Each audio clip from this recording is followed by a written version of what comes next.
بسم الله الرحمن الرحيم. السلام عليكم ورحمة الله تعالى وبركاته.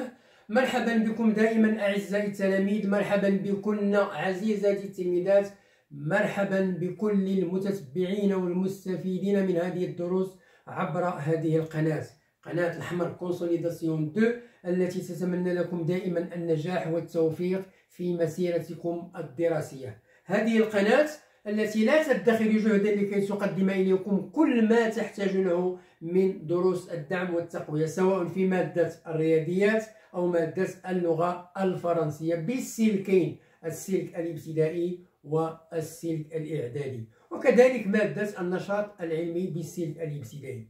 هذه القناة التي تطلب منكم، وهذا فضلا منكم وليس أمر، المشاركة في هذه القناة بكثافة وتفعيل الجرس لكي يصلكم دائما الجديد. كما أطلب منكم المزيد من التشجيعات ديالكم، اللايكات، الكومنتير والبارتاج ديال الفيديو لكي تعم الفائدة ولكي تشجعوننا، لأن هذه القناة لا تدخر جهدا لكي تقدم إليكم كل ما تحتاجونه من دروس الدعم. وشكرا جزيلا لكم. Bonjour à tous, bonjour à toutes, bonjour à tous les fans de ma chaîne. J'espère comme d'habitude que vous allez toujours très bien. Ma présence, comme d'habitude, c'est pour vous présenter une nouvelle leçon. La leçon d'aujourd'hui, c'est une leçon de la langue française, c'est une leçon destinée aux écoliers et aux écolières de la 6e année enseignement primaire. C'est une leçon de grammaire. L'objectif de notre leçon aujourd'hui, c'est de vous identifier la voix active et la voix passive. Bon, soyez attentifs et suivez bien. Grammaire, 6e année enseignement primaire, la leçon la voix active, الصوت الناشط. La voix passive, الصوت السلبي. Grand 1, le support sur lequel on va étudier notre difficulté du jour, qui est la voix active et la voix passive. Cet automobiliste respecte le code. Cet automobiliste, هذا السائق يحترم قانون السير. Cet automobiliste respecte le code. Le code est respecté par cet automobiliste. Les piétons traversent la chaussée. La chaussée est traversée par les piétons. Donc voilà les phrases qu'on va étudier. Premièrement, je réfléchis et je comprends. Je réfléchis et je comprends. Premièrement, observe la phrase qui fait l'action. Observe la phrase qui fait l'action. La phrase A. Observe la phrase A qui fait l'action. Qui est-ce qui fait l'action? Je connais ici c'est l'automobiliste. C'est l'automobiliste qui respecte le code. C'est l'automobiliste qui fait l'action. Donc voilà la voix active. Bien. Quels sont les constituants de la phrase? Les constituants de cette phrase. Cet automobiliste respecte le code. Les constituants de la phrase sont sujet, cet automobiliste, le verbe respecte et le complément c'est le code. Donc voilà les constituants, المكونات ديال هذه الجملة ملي تتكون. ثانيا, deuxièmement, observe la phrase B. Quel est le sujet? Dans la phrase B, le code est respecté par cet automobiliste. Quel est le sujet? Fait-il l'action? Qui fait l'action? 3 questions. Alors, quelle est la fonction du groupe nominal? Cet automobiliste. Alors, quel est l'élément qui l'introduit? Quel est l'élément qui l'introduit?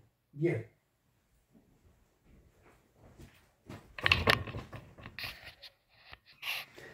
Bien, je termine l'explication. Alors, je répète. Quel est le sujet? Alors, dans la phrase B, quel est le sujet? C'est le code. Fait-il l'action? Non, il ne fait pas l'action, il est passif. Qui fait l'action? C'est l'automobiliste. C'est l'automobiliste qui fait l'action. Quelle est la fonction du groupe nominal? C'est un complément d'agent. Quel est l'élément qui l'introduit? C'est par. Donc je répète. Le sujet est le code. Dans la phrase B, le code est respecté par cet automobiliste. Le sujet, c'est le code. Il ne fait pas l'action, mais il l'a subi. Il subit l'action. Il ne fait pas l'action. Celui qui fait l'action, c'est l'automobiliste. Bien, voilà, je termine sur l'autre tableau.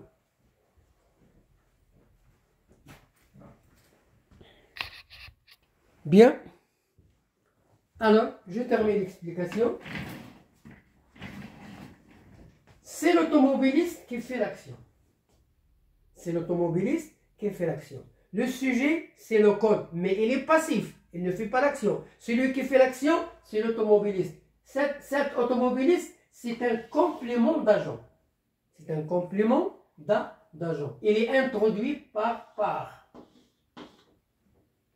Il est introduit par part. Mais, troisièmement, mais la phrase, c'est à la voie passive. La phrase, c'est les piétons traversent la chaussée. La chaussée est traversée par les piétons. Voilà la voie passive. Que remarques-tu? Qu'est-ce qu'on remarque? On remarque que le verbe se conjugue avec l'auxiliaire être. Le verbe traverse, il est conjugué avec l'auxiliaire être, au présent. C'est compris? Alors, dans la voie passive, le verbe qui est conjugué au présent dans la voie active, ça veut dire les piétons traversent la chaussée, voilà le verbe traverse au présent. À la voie passive, le verbe traverse devient participe passé et on emploie l'auxiliaire être au présent. Puisque le verbe il est conjugué au présent, on emploie l'auxiliaire être au présent. Et il s'accorde.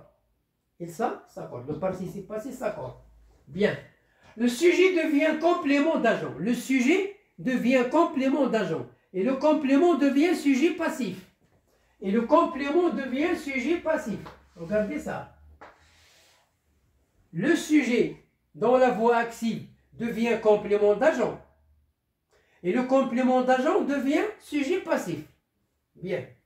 Comment se conjugue le verbe à la voie passive? Comment se conjugue le verbe à la voie passive? Le verbe se conjugue à un temps composé. Ça veut dire avec deux verbes. L'auxiliaire être plus le participe passif du verbe qui est conjugué à la voie passive. Si le verbe il est au présent, on emploie l'auxiliaire être au présent. Si le verbe il est au futur, on emploie l'auxiliaire être au futur. Si le verbe il est au passé composé, on emploie l'auxiliaire être au passé composé. Si l'auxiliaire est à l'imparfait, le verbe à l'imparfait, on emploie l'auxiliaire à l'imparfait. Donc le verbe conjugué dans la voie active devient participe passé. Et on emploie l'auxiliaire être au présent, ou bien au futur, ou bien etc. Le verbe se conjugue à un temps composé avec l'auxiliaire être et le participe passif du verbe de la voie passive, de la voie active. Le verbe de la voie active. Je retiens. À la voie active, le sujet accomplit l'action exprimée par le verbe. À la voie active, c'est le sujet qui accomplit l'action. Exprimé par le verbe. Mohamed mange la pomme. Donc Mohamed, l'action, quelle est l'action? S'il mange, qu'est-ce qu'il mange? La pomme. Donc voilà la voie active. C'est le sujet qui fait l'action.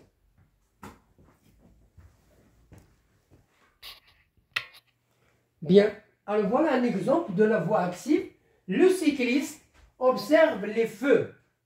Voilà le sujet. Il fait l'action exprimée par le verbe. C'est observer. Et voilà le complément. Sujet, verbe, complément. C'est la voie active. Alors, à la voie passive, le sujet subit l'action exprimée par le verbe. Donc, à la voie passive, le sujet subit l'action exprimée par le verbe. Voilà le sujet. Les feux. Il était tout à l'heure complément d'objet direct. Maintenant, il devient sujet passif. Sans observer, voilà le temps composé avec l'auxiliaire être, verbe, par le cycliste. Voilà le complément d'agent introduit par par. Introduit par par. Il faut toujours employer par. Alors, qu'est-ce qu'on remarque ici? Regardez ici, le verbe il est au présent. Donc, qu'est-ce qu'on a employé ici? On a employé l'auxiliaire être au présent. et le verbe devient participe passé. Et le participe passé employé avec l'auxiliaire être, il s'accorde. S. Les feux. Un feu, les feux. Le complément d'agent est souvent introduit par la préposition par. Parfois, on peut employer la voix passive sans par, mais il est introduit par. Le passage de la voix active à la voix passive, l'intiqal de la voix active à la voix passive, se fait de la façon suivante. Les piétons traversent la chaussée, voilà la voix active, sujet, verbe au présent, complément d'objet direct. La chaussée, voilà le complément, il devient sujet passif. Et traversé, voilà le temps composé. Voilà le complément d'agent introduit par. Voilà les piétons, il devient complément d'agent introduit par. Ici, nous avons l'auxiliaire être, au présent, plus le participe passif du verbe conjugué à la voix passive, à la voix active. Le verbe qui s'arrête à la voix active, si on ne participe pas, passé. Au sein de l'auxiliaire être, autant, il y a le verbe. On a le présent, on le présent. Quand on a le passé composé, rien de le passé composé. Quand on a le futur, rien de le futur. Quand on a l'imparfait, rien de l'imparfait. Plus le participe passif, toujours. Plus le participe passif. Alors voilà le sujet. La sujet passif. L'auxiliaire être au présent plus le participe passé du verbe conjugué à la voix active et le complément d'agent. À la voix passive, le verbe se conjugue toujours avec l'auxiliaire être. Autant du verbe conjugué à la forme active. Donc le verbe la voix active, c'est l'auxiliaire être le temps dialogue. Ou donc le verbe la voix active, c'est le participe passé. Et le participe passé du verbe conjugué. Exemple. Voilà un exemple. Mohamed mangera la pomme. C'est une voix active. Sujet, verbe, complément. Ici, nous avons le verbe, il est au futur. Alors, qu'est-ce qu'on va à la voix passive? Qu'est-ce qu'on va employer? On va employer l'auxiliaire être au futur. Pourquoi? Parce que le verbe, il est conjugué au futur à la voix active. Donc, qu'est-ce qu'on va dire? La pomme sera mangée. Voilà le participe passif du verbe manger. Et le futur, le verbe manger au futur, on emploie l'auxiliaire être au futur. Et comme ça, même à l'imparfait, on fait la même chose pour le passé composé et pour le présent, etc. Donc, sera mangé par le futur. Alors, le participe passif, toujours à la voix passive, il s'accorde. Pourquoi? Parce qu'il y a l'auxiliaire être. Au présent, au futur, le passé composé, à l'imparfait. Bon, voilà la fin de notre leçon aujourd'hui concernant la voix active et la voix passive. Ce qui est important, c'est que cette leçon-là, il est divisée en deux. Donc, voilà la première partie. La deuxième partie, on va employer l'auxiliaire être à l'imparfait, l'auxiliaire être au futur, l'auxiliaire être au passé composé et l'auxiliaire être au présent. Bonne chance, bonne réussite et à la prochaine vidéo. Au revoir.